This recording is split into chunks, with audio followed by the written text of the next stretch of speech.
Who's here today first would be Anthony Coughlan, who's a senior lecturer at Trinity College. He's also a long-term time activist in Ireland. He was one of the main instigators of the campaign against EU membership back in the early 70s in Ireland, and has been active ever since, and has kept the EU critical movement and information on the European Union alive in Ireland. And as an Irish person, we all owe a great debt to Anthony Coughlan for the work he's done over the years and how he has kept going. And I know that a lot of people here in the UK have read articles written by Anthony, and also he's been involved in many meetings and that here, so I'm sure a lot of you may be already familiar with him. Also, I'll bring the glass so that to give you a warning. Thank you. Mr. Chairman, ladies and gentlemen, very glad to have a chance to make a few points here this afternoon about the euro crisis. At the door there, I left some photocopies of a very good article written by Peter Jay, who some of you will know was formerly economics editor of the BBC. And it's one of the best expositions I've ever come across of the case for countries having their own currencies, and that's why I've regularly reproduced it over the years and used it in various contexts. As you know, there have been two major political moments in the development of the European Union. It's nearly 60 years history, 50, 60 years history. The official myth of origin of the EU is that it was set up as a way to prevent France and Germany going to war. Well, that was total nonsense. The first move towards European integration, the establishment of the coal and steel community in 1950-51, following the Monnet-Schuman Declaration, which was drafted by Jan Monnet, that was to reconcile France to German rearmament in the context of the establishment of NATO in 1949 and the height of the Cold War, to reconcile France to German rearmament. And that was the first step towards supranationalism of the coal and steel community. And then the next major political development was, of course, the euro currency, which occurred again because France was very upset at the reunification of Germany, which occurred virtually overnight. And Germany and France and perhaps Britain would have liked to have prevented it, but were unable to do so. And in that context, Kohl agreed to merge the running of a new European currency, abolish the Deutschmark, and share the running of a new European currency with the French. So those two key moments in the development of the supranational integration process comes back to the relation between France and Germany. So I put it to you, I think it's very widely acknowledged that the euro is essentially a political project to, as I said, to reconcile France to German reunification, using economic means which were totally inappropriate for that purpose, but which a wide range of economists, not only in Europe but abroad, said it could not work.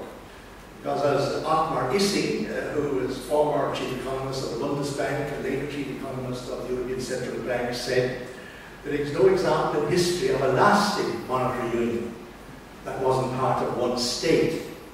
Because for the monetary union to work, you need a fiscal union, common tax and services, and for that to work, you need a political union and the willingness of the people to pay tax to a common lawgiver and tax enforcer, because that doesn't exist at the European level. So here's a currency without a political union, though of course it's got many features of such a union. And what you have is one currency, of course, with 17 different countries, 17 different tax systems, 17 different budget systems, and 17 different political cultures, using one currency. Of course, this was foreseen by the founders to some extent, in that the rules of the Maastricht Treaty set out quite strict criteria which states, member states of the Eurozone were supposed to follow. They were supposed to have a maximum national public sector deficit in any one year, the difference between government revenue and government spending of a maximum 3% of GDP, and that their national debt overall wouldn't amount to more than 60% of GDP or thereabouts. Those were the criteria set out in the Maastricht Treaty. And I suppose if those criteria had been obeyed, maybe the monetary union would have worked.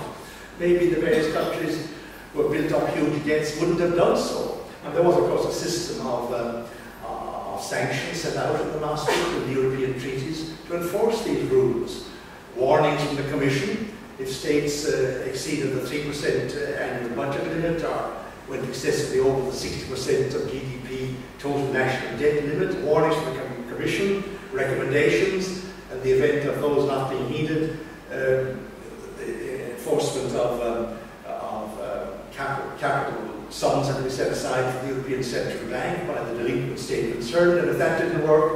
then fines could be imposed.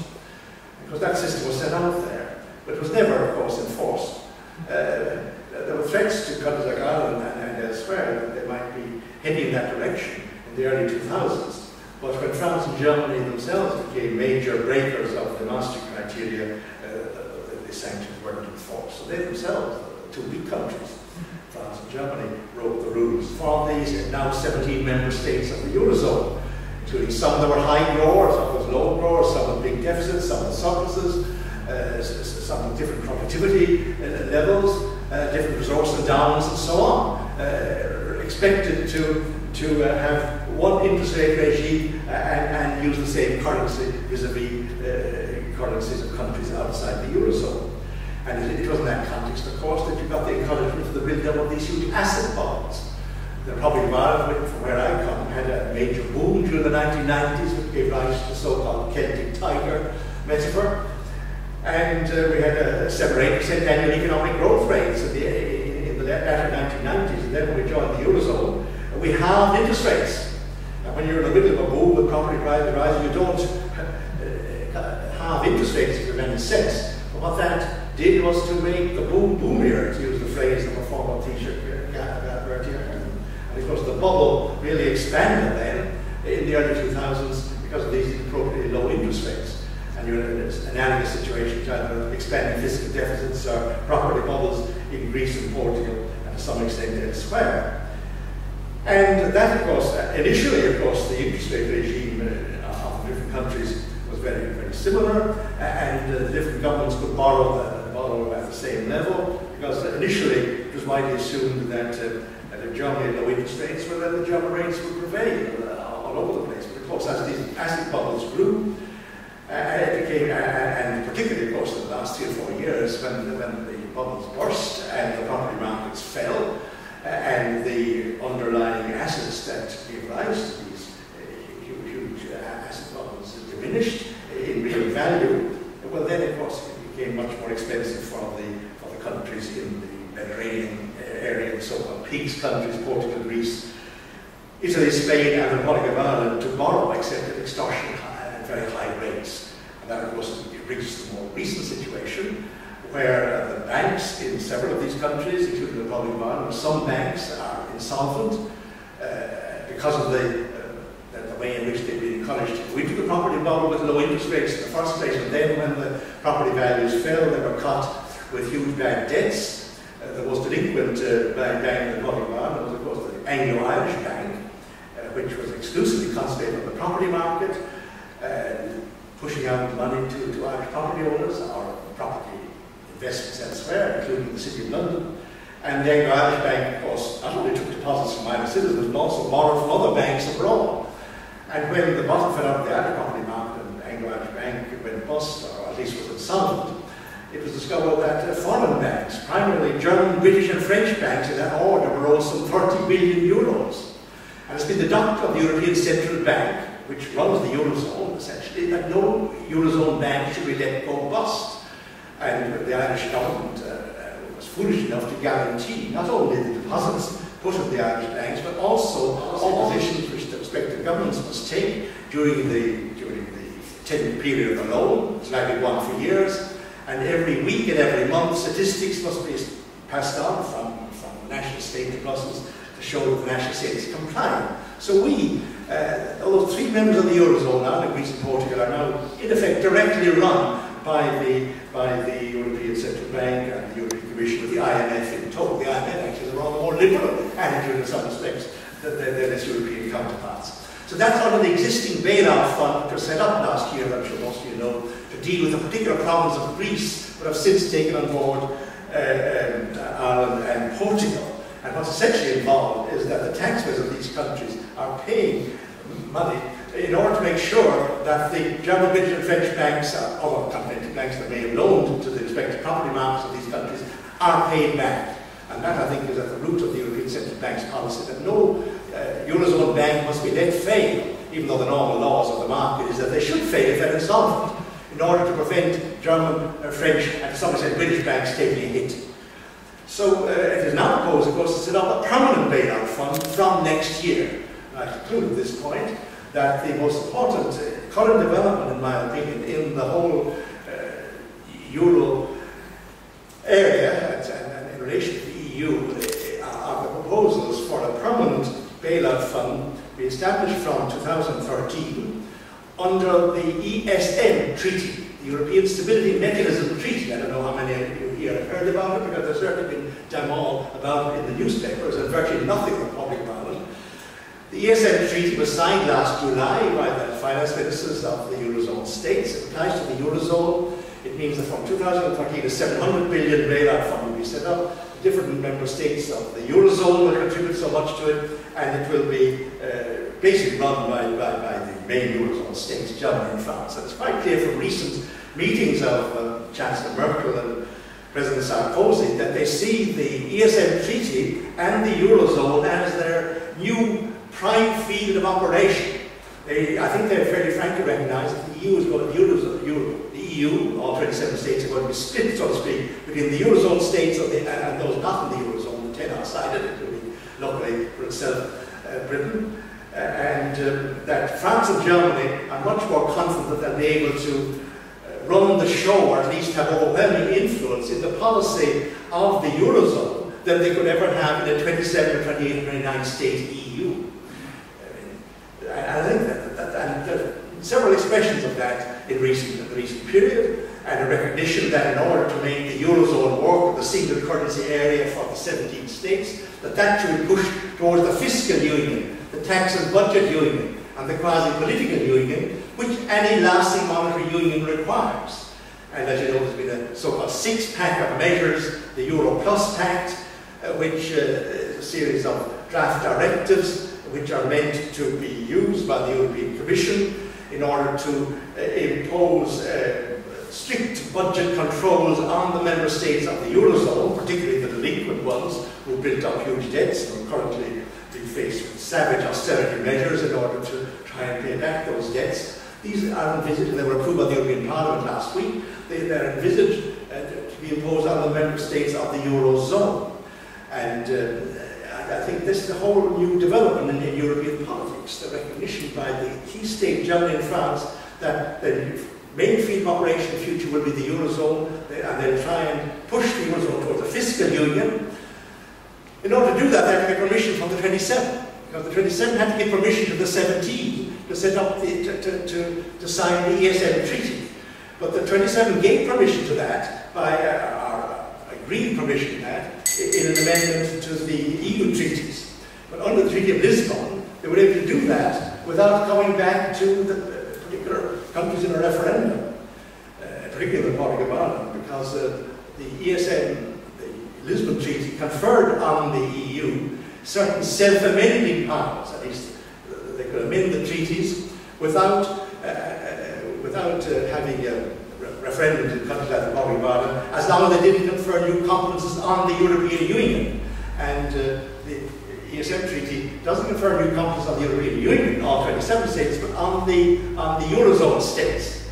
And so that's going to be the kind of legal mechanism whereby a new, more integrated EU, if they can bring it off, or Eurozone area, will be implemented under the political and economic dominance of France and Germany. Just one final point, you're probably aware that under the Lisbon Treaty, in 4 years' time, Germany's vote in making EU laws will double from its present 8% of all the votes to 16%.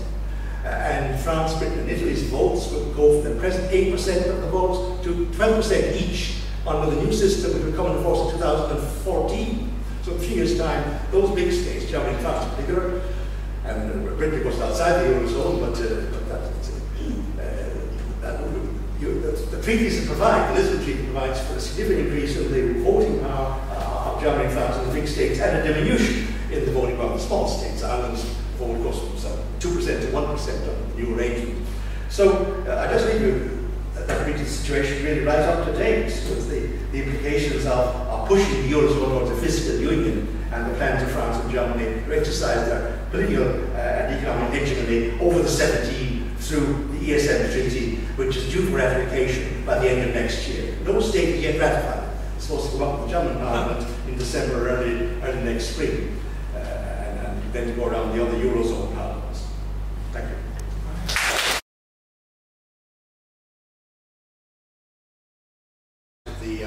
national currency, the Irish pound, or the Greek drachma, as the case might be. But of course, it's like trying to unscramble an omelette. It's not that easy, and it certainly would be painful.